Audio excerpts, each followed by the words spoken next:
The salvage vessel Frontier Reclamation dropped out of FTL at the edge of the Kethvara system with standard protocols.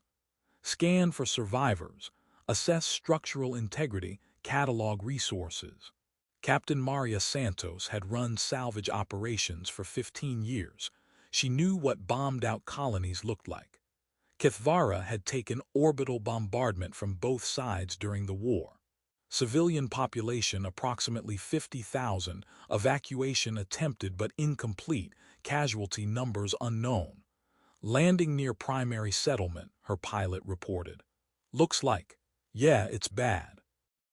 The devastation was comprehensive. Buildings collapsed, infrastructure destroyed, the particular silence of places where civilization ended violently. Scanning for life signs, Sensor Officer Chen reported. That's odd. Multiple faint biosignatures, all reading as juvenile Kethvari, scattered across the settlement. Survivors? Maybe, but the signatures are very weak. They followed the closest signal to a collapsed residential structure. Chen's scanner led them to a partially intact basement. The child was huddled in the corner clutching a broken communicator, small, filthy, clearly dehydrated, shivering despite moderate temperature. Hey, Maria said gently, activating her translator. We're here to help, you're safe now. The child looked at her with two large eyes and whispered, Mother told me to stay put. I know, sweetheart, but we need to get you out of here. Get you food and water. Mother told me to stay put, the child repeated and didn't move. Maria reached out carefully, but the girl recoiled with panic. No, Mother said stay. Mother said wait here, she'll come back. Your mother would want you to come with us. Mother told me to stay put. The child was crying but wouldn't move from her corner. Maria pulled back, confused. Chen, pull up what we know about Kethvari child development. Something's wrong here. Chen ran a search. What she found made her stomach drop. Captain, Kethvari possess parental command fixation, evolutionary trait from their homeworld. Children are neurologically incapable of disobeying direct parental instructions until cognitive maturity around age 12. Perfect obedience, perfect memory of commands. It was survival adaptation. Their homeworld has extreme hazards, and children who didn't obey warnings died immediately. So when her mother told her to stay, she literally cannot leave. The command is locked in her neurology. She'll remain here until her mother returns to rescind the order or until she dies. Maria looked at the shivering child. How long has she been here? Chen checked her scanner. Based on dehydration and malnutrition, 6 days. Maybe 7. 6 days in this corner because her mother told her to wait. And her mother is probably dead, Captain. The evacuation happened under active bombardment. Maria contacted her ship while Chen expanded bioscan range. What they found was horrifying. 37 separate juvenile signatures across the settlement, all stationary, all showing severe distress. 37 children, each locked in place by parental commands given during panic evacuation, each waiting for parents who likely died in the bombardment. We need medical teams at each location, Maria ordered. Captain, they won't come with us, Chen interrupted.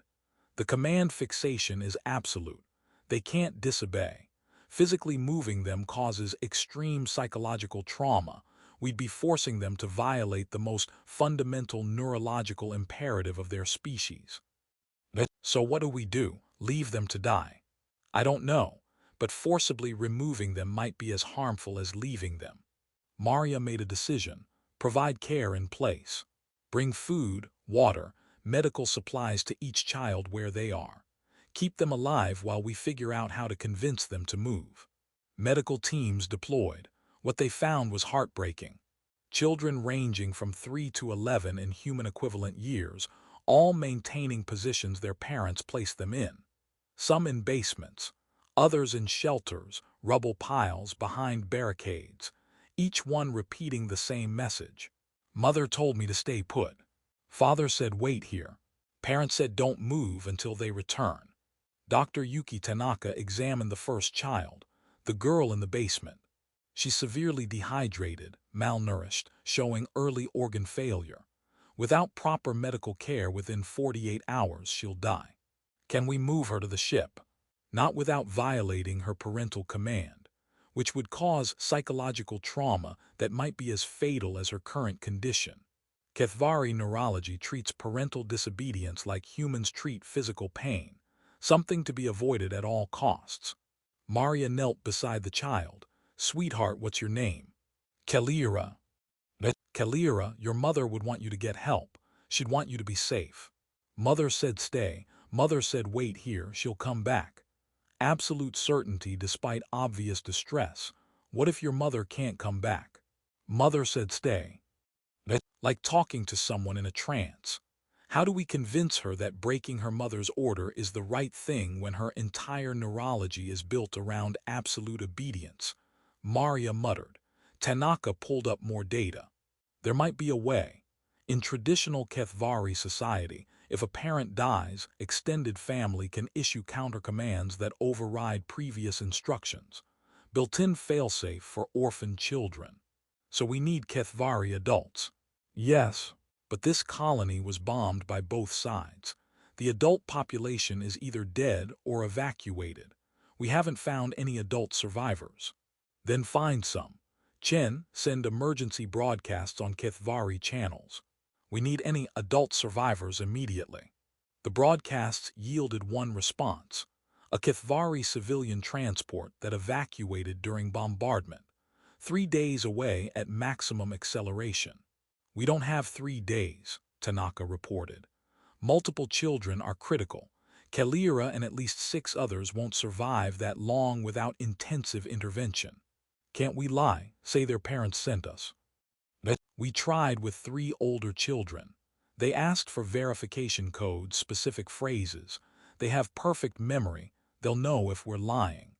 Maria stared at the display showing 37 stationary biosignatures. Children dying because they followed their mother's last instructions too perfectly. "Captain," Chen said quietly, "what if we approached this differently? Kethvari children can't disobey parents, but humans can. What if we show them that?" "I don't understand." "These children are locked by evolutionary biology that made perfect obedience a survival trait. But humans evolved differently. Our children survive by being curious, mobile, sometimes defiant. What if we demonstrate that disobedience can be survival instead of betrayal?" Maria considered. "You're suggesting we use human children to show them it's okay to move." "I'm suggesting we show them that different species have different survival strategies, and that following their mother's commands unto death isn't what their mothers actually wanted. It was ethically questionable, but children were dying. Get me Earth comms. I need child development specialists.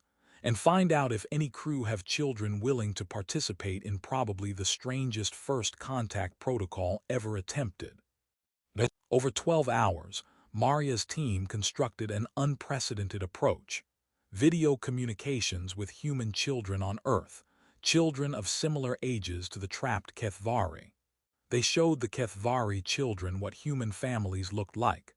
Specifically, they showed human children disobeying parents. "No, I don't want to eat vegetables. I'm not tired, I don't want to go to bed. But I want to keep playing." Minor defiances that human parents expected. Acts neurologically impossible for Kethvari children.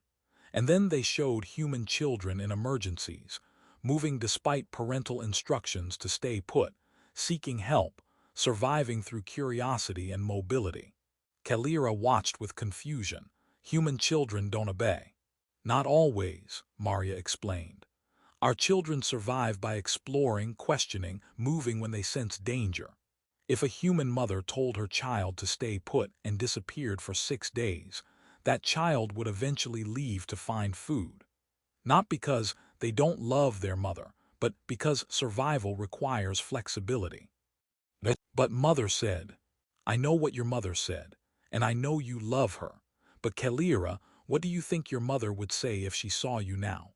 Starving and sick because you followed her instruction too well." The child processed this with perfect memory. She would say, she would want me to be safe. And are you safe here? No. Then maybe your mother's instruction was meant for a short time. But she's been gone 6 days, and you're dying. Do you think she'd want you to die waiting? It was cruel to ask a child, but it was the only question that might work. Kalira's eyes filled with tears. I don't know what to do. Mother said stay, but I'm so hungry and it hurts and I'm scared. I know, sweetheart, and it's okay to be scared.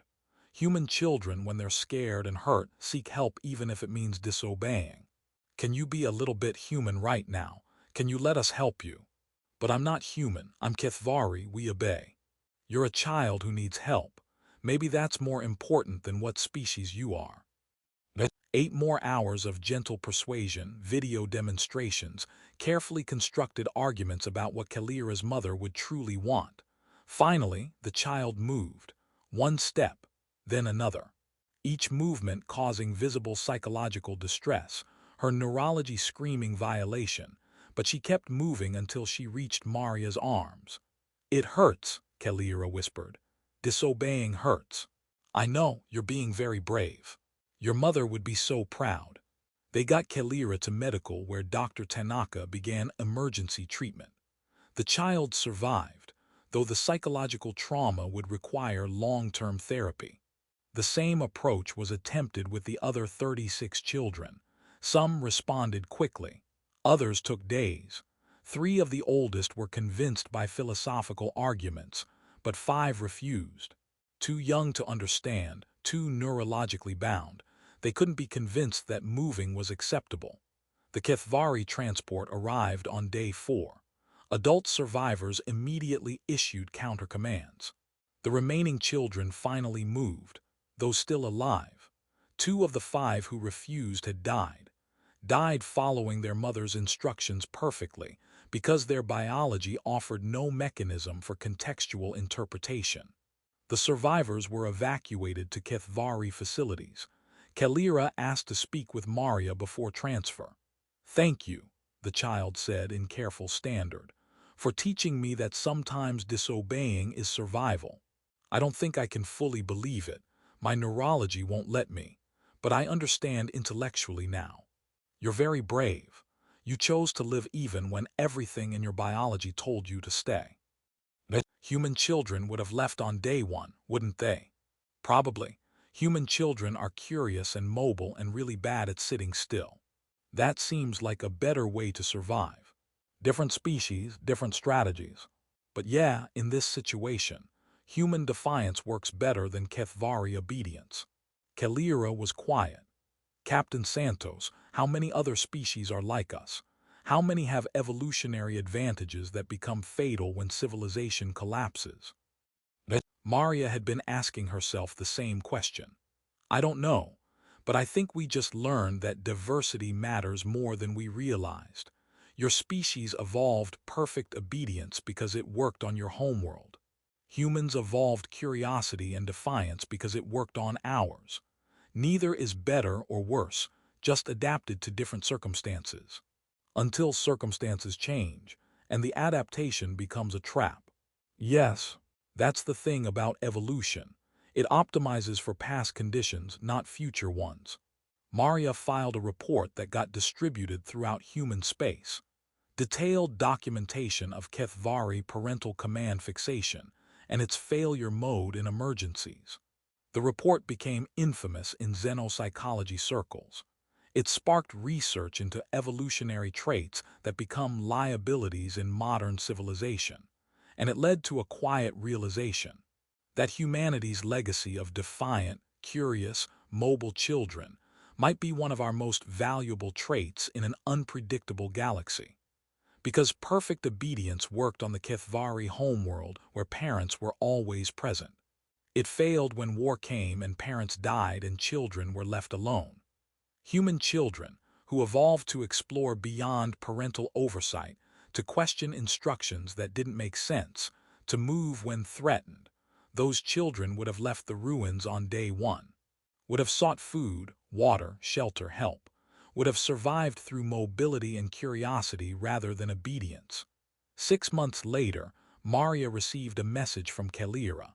The child was recovering, though disobeying still felt wrong on a neurological level. But she was alive. 31 other children were alive because humans taught them that sometimes survival means breaking the rules your biology insists are absolute.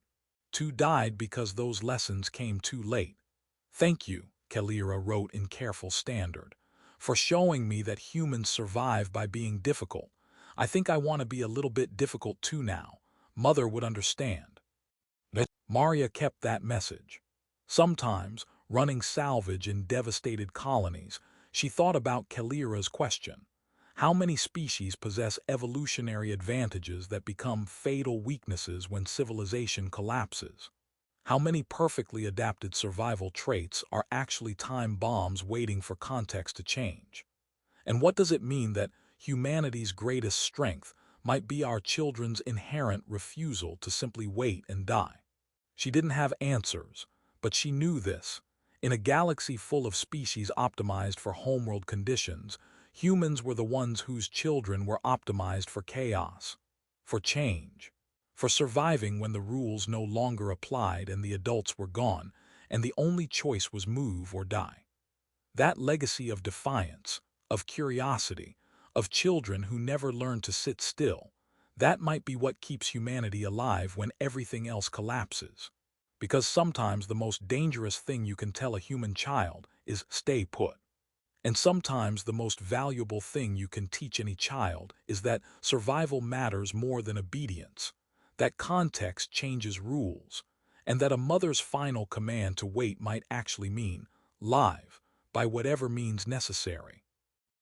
On a salvage ship in darkness between stars, Captain Maria Santos filed another report and moved on to the next devastated colony. Behind her, 31 Kethvari children learned to live with the psychological weight of having disobeyed their mother's last commands. And across the galaxy, humanity's legacy of